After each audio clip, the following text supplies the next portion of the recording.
Good morning. You find me once again in the van, about to have a cup of tea, and I've just walked the dogs, but I just wanted to pop on and get something off my chest that's been on there for a while.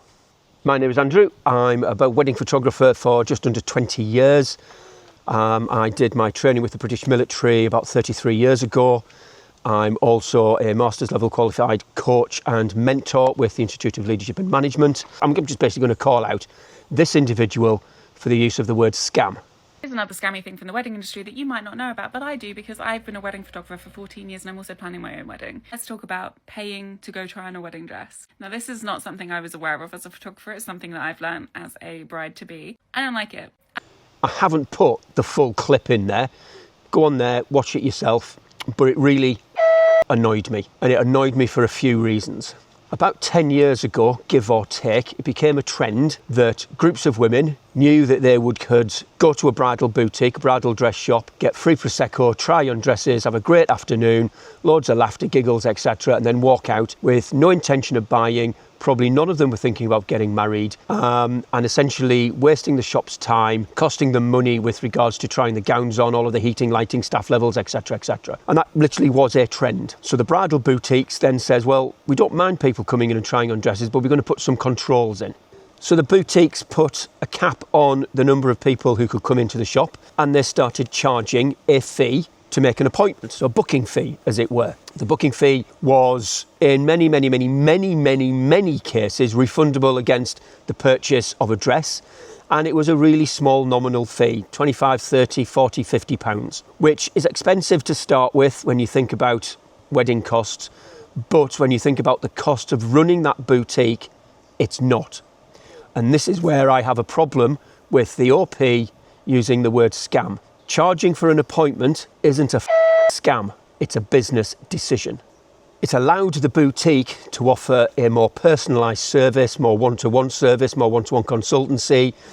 It allowed them to limit the numbers so the experience was better. It allowed them to do a whole range of things to give the experience to the bride and a couple of the people who were with her the best possible experience when buying a wedding dress. That's not a scam. That's a business decision. It meant that the boutique could manage their staffing levels more effectively, they could manage their stock control more effectively, they could do the time management more effectively, and it reduced the wear and tear on the amount of stock that they had in, which again reduces business costs. That's not a scam, that's a business decision. It meant that time wasters and no-shows were reduced, or pretty much gotten rid of, hence it saved the boutique money. That's not scam, it's a business decision. Every one of those areas I've mentioned costs the boutique money. So you get a group of people turn up, waste time, don't buy anything, try on the dresses, wear the stock out, drink the Prosecco. They're using staffing levels, so salary has to be paid for. There's the heating, the lighting, the various utilities, the rent, everything has to be paid for by that shop. Vendors, suppliers try really hard to reduce their costs as much as possible. And I'm not talking super luxury, I'm just talking bog standard weddings. We try to reduce those costs because we know how expensive it can be. The more that clients make those costs expensive for us, the more we have to pass them on. That's not a scam, that's a business decision. And what's more astounding is that the original poster apparently gets why these businesses charge what they do and the booking fee, the appointment fee. But because she thinks it's icky, she therefore thinks it's a scam. That's astounding coming from an alleged coach and an alleged photographer. That those business expenses are now classed as scam. Because she's had a poor experience with boutiques, therefore all boutiques are now scammers. That is utterly, totally wrong. Absolutely, categorically wrong. They are not scammers. Go onto Google, type in what's the meaning of the word scam, and you will get fraud, dishonesty, swindle. Charging for an appointment, a one-to-one personalised service is not a fraud. It's not dishonest. It's not a swindle. It's a business decision to give a better service. This OP has deliberately chosen to use an emotionally charged word, scam, in order to gain followers, to game the algorithm, get exposure. That's the scam.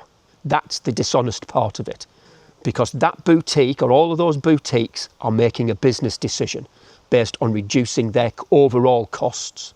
That's not a scam. Using the word scam in order to gain followers, to gain extra For You views or extra hearts, likes, comments, when you then go on to say, well, I think it's icky, that's the scam, that's the fraud, that's the dishonesty part of it, as far as I'm concerned.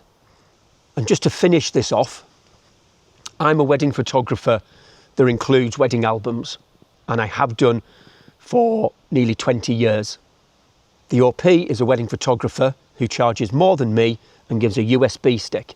Is giving a USB stick for £2,000 a scam, or is it a business decision?